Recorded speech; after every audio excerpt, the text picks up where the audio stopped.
5 सितंबर को आपके क्षेत्र में कत्ल खाना मंजूर होता है 50 करोड़ रुपया, आपको पता तक नहीं रहता है? आपको पता तक नहीं रहता है क्या? आप इंतजार कर रहे थे क्या टेंडर निकालो फिर मैं विरोध करूंगी? जब सरकार ने 50 करोड़ रुपए 5 सितंबर को मंजूर कर दिए थे कत्ल खाना बनाने के लिए, तो आपने फिर विरोध क्यों नहीं किया? इनका ऐसा था कि आम के झाड़ पे किसी को चढ़ा दो, मतलब अगर कत्ल खाना बन गया तो 20% कमीशन इनको पहुंच जाएगा, और नहीं बना तो श्राद्ध में खाना खा लेंगे। मतलब शॉर्ट में ऐसा था कि नहीं बना तो क्रेडिट ले लेंगे कि हमने रद्द किया। ये तो ऐसा वाला बात था ना। जय हिंद दोस्तों, मैं हूं आफ्ताब खान और आप देख रहे हैं सिटी हेडलाइंस न्यूज़। दोस्तों, हमारे साथ हैं नरेंद्र मेहता जी। कत्ल खाना नहीं बनने देंगे, कूद जाएंगे, ये सारा चीज़ आपने कहा था। आज आखिर ये सब कुछ थमा कैसे? इसकी सच्चाई क्या है? इसकी सच्चाई ये है कि जिस तरह से आंदोलन को प्रतिसाद मिला, अलग अलग समाज जुड़ते गए और उससे पूरे भाईंदर में चहल पहल हुई, और महाराष्ट्र के उप मुख्यमंत्री ने इसका कॉग्निजेंस लिया और कमिश्नर साहब को फ़ोन किया, इसलिए ये निविदा रद्द हुई है। और अब निविदा रद्द होने के बाद आने वाले समय में आरक्षण भी रद्द करना है, वो मैं आपको विश्वास दिलाता हूँ। इस चुनाव के बाद वो भी हम रद्द करके रहेंगे। मैं माननीय उप मुख्यमंत्री जी का धन्यवाद व्यक्त करता हूँ, जिन्होंने इस आंदोलन को विराम दिलाया और इस शहर की जनता को न्याय दिलाया।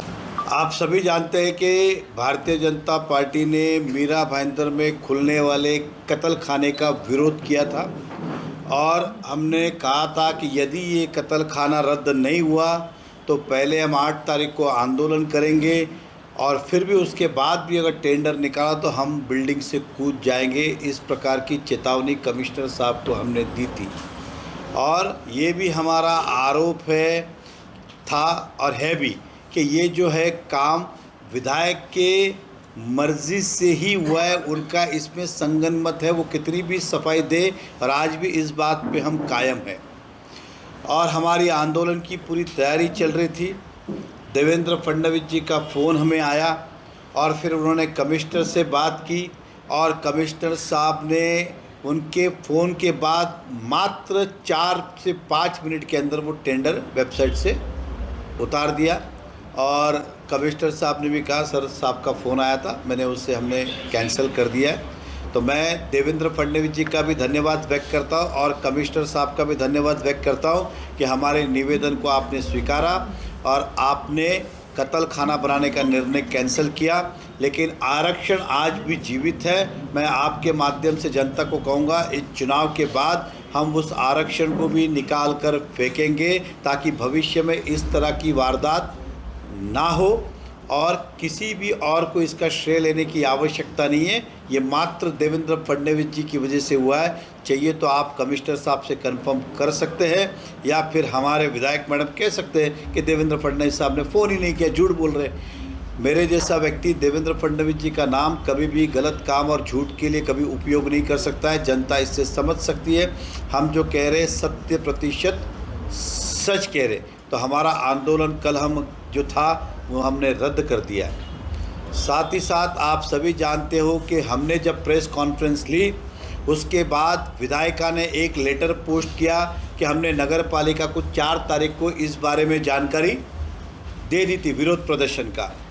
लेकिन उन्हें नहीं पता कि हम 22 साल से नगर पालिका चलाते, हम भी होशियार है, कोई बच्चे नहीं है। आपकी कतनी और करने में कितना फ़र्क है जनता ने देखा है। अब ये पहला तो ये कि उस पर रबर स्टैम्प क्यों नहीं था, रबर स्टैम्प क्यों नहीं था रिसीव कॉपी का।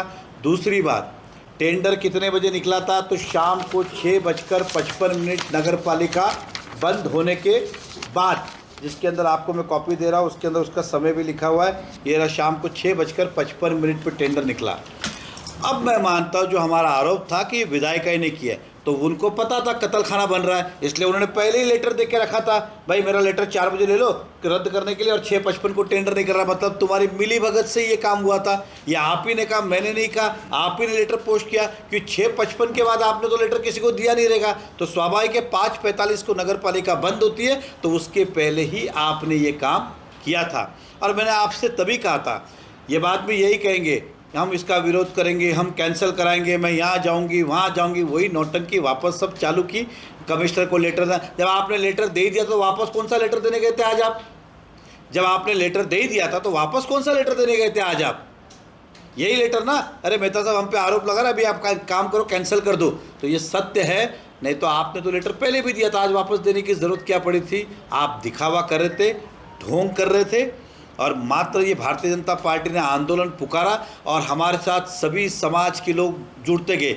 यहाँ तक के फादर ने भी फ़ोन किया कि हम भी आपके साथ में आंदोलन के अंदर, सभी फादर भी आने वाले थे, स्वामीनारायण मंदिर के भी स्वामी जी आने वाले थे, हमारे बौद्ध समाज के धर्मगुरु भी इस में आने वाले थे, जैन समाज के साधु महात्मा भी इस आंदोलन में आने वाला था। उन सबका समर्थन हमें प्राप्त हुआ था। ये आप घबरा के अपना खाली करने गए थे, और जब आप गए तो कमिश्नर ने आपको एक ही लाइन कहा था कि मैं इस पे देखूंगा, ये नहीं कहा था। ये आदरणीय देवेंद्र फडणवीस जी के पास जब हमने अपनी बात पहुंचाई और फिर उन्होंने मुझे फ़ोन किया, जानकारी ली और कमिश्नर साहब को फ़ोन किया, तब जाके ये टेंडर रद्द हुआ है। आप 655 का टेंडर और आप 4545 को रिसीव करते हो, क्या क्या इसका हम मतलब समझने का? तो आपकी कथनी और करनी में फ़र्क है। जनता ऐसे लोगों से सावधान रहे। दूसरी बात, चलिए 1 मिनट के लिए, ये मंजूर कब हुआ शासन का? 5 सितंबर, आज से 1 महीने पहले।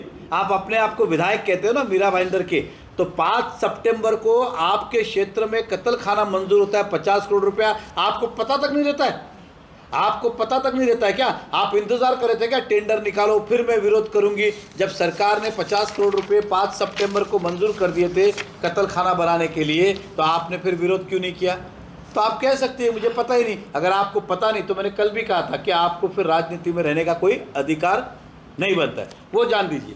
मीरा भाईंदर के करीबन नहीं तो अलग अलग काम थे, मीरा भाईंदर के 10 काम थे, मतलब आपको 10 नहीं पता होंगे।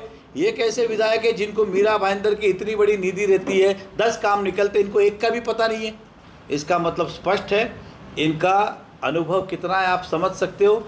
इनकी ये मिली जुली सरकार थी। अब क्या मिली जुली थी मुझे नहीं पता। प्रताप सरनाईक जी का लेटर भी रहा होगा, तो कोई भी विधायक दूसरे विधायक के क्षेत्र में जा रहा है और उस विधायक को पता नहीं हो और कमिश्नर ऐसे ही उनका फंड इधर वापर सकते हैं, तो कुछ तो इसके अंदर घालमेल है।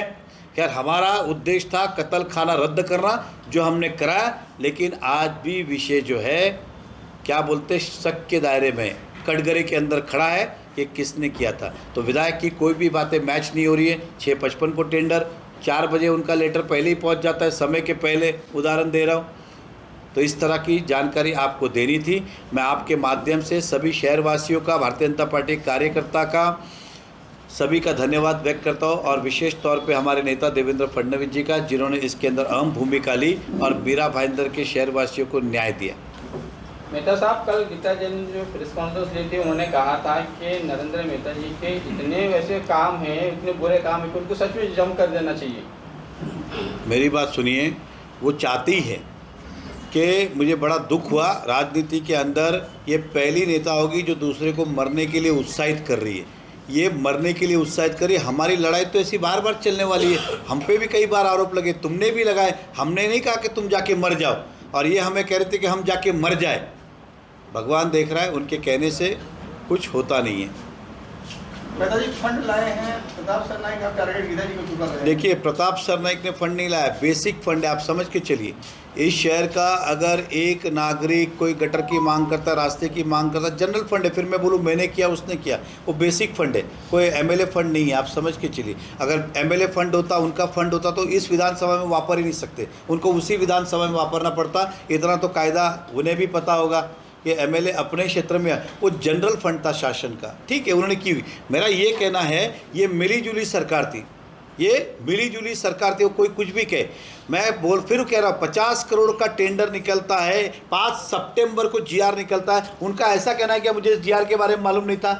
चलो मान लो प्रताप सरनाईक, 5 सितंबर है ना, कत्ल खाना लिखा है ना, तो इनको ये भी नहीं मालूम, तो ऊपर के भी काम इनको मालूम नहीं थे क्या? जो 100-200 करोड़ के काम है, इनको ये भी मालूम नहीं थे क्या? अगर ये नहीं मालूम है तो इस शहर का, मैं तो कहूँगा, दुर्भाग्य हमारा कि ऐसे विधायक हमें मिले जो शहर के विकास काम भी इनको पता नहीं है। मेहता जी, ये मुद्दा सबसे पहले कल जब आपने उठाया तो मीरा भाईंदर वासियों की चीज़ ध्यान में आई। अभी आपने दावा किया कि मुख्यमंत्री ने आपको फ़ोन करके कमिश्नर को कहा कि भाई रद्द किए, लेकिन वहीं पर एक और गीता जैन दावा कर रही है कि मैंने रद्द करवाया, दूसरी ओर रवि व्यास दावा कर रहे हैं कि मैंने रद्द करवाया। रवि व्यास ने भी जो कहा है, मैंने पोस्ट देखी है, देवेंद्र फडणवीस जी का उन्होंने आभार व्यक्त किया है, वो किसी ने नहीं। देखो, आंदोलन सबसे पहले तो हमने ही पुकारा था, ये बात तो सत्य है। उड़ी मारने की बात भी हमने की थी, किसी और ने तो आंदोलन पुकारा नहीं था। और अगर वाकई में हमारे विधायक को लग रहे थे तो 4 दिन जो आज करके आए वो 4 दिन पहले क्यों नहीं किया? ये तो हम एग्रेसर हुए, इनको पता चला। इनका ऐसा था कि आम के झाड़ पे किसी को चढ़ा दो, मतलब अगर कत्ल खाना बन गया तो 20% कमीशन इनको पहुंच जाएगा, और नहीं बना तो श्राद्ध में खाना खा लेंगे। मतलब शॉर्ट में ऐसा था कि नहीं बना तो क्रेडिट ले लेंगे कि हमने रद्द किया। ये तो ऐसा वाला बात था ना, बन जाता तो कमीशन ले लेते, अब नहीं बना तो क्रेडिट लेने निकले। जनता होशियार है, समझदार है, और उनके ही देखिए ना, वो खुद ही कह रहे 4 तारीख को लेटर दिया, 6:55 को टेंडर निकला। उन्हें क्या सपना आया था क्या? और 5 सितंबर का जीआर था, आज 1 महीने पहले मंजूर हुआ, उन्हें पता नहीं क्या? तो ये दुर्भाग्य नहीं है क्या? चलो एक काम होता तो आदमी सोच सकता। इतने सारे काम मीरा भाईंदर के मंजूर हुए, 1 2 3 4 5 6 7 8 काम है। अब 8 काम अगर विधायक को पता नहीं तो कितना दुर्भाग्य है। दूसरा, इसमें कुछ काम जो जनरल फंड है उसके विधानसभा क्षेत्र में भी है और इस विधानसभा क्षेत्र में, तब भी इनको पता नहीं क्या? तो इसलिए इनके कतनी और करनी में फर्क है। आरोप तो उन्होंने कल बहुत सारे लगाए। और दूसरा आपको बता दूं, आज भी उत्तर में उन्हें नहीं पता, इसलिए उन्होंने जो कहा था उत्तर में आज भी स्लॉटर हाउस का आरक्षण है। ये आपके लिए कॉपी लाया, क्योंकि आपको पता है कि हमारा जो डीपी प्लान है फिलहाल वो मोरवा तक ही हमारे पास है, जो अभी नया डीपी प्लान मंजूर हुआ, रिवाइज हुआ। उत्तर का प्लान वैसा का वैसे ही अभी तक नया बना नहीं है, तो उसके अंदर आज भी स्लॉटर हाउस है। दूसरा, 37(1) के अंदर कमिश्नर ने एक और स्लॉटर हाउस का किया, वो अभी तक शासन ने मंजूर नहीं किया, लेकिन एक तो ऑलरेडी है ना पहले का, एक तो पहले का है इधर।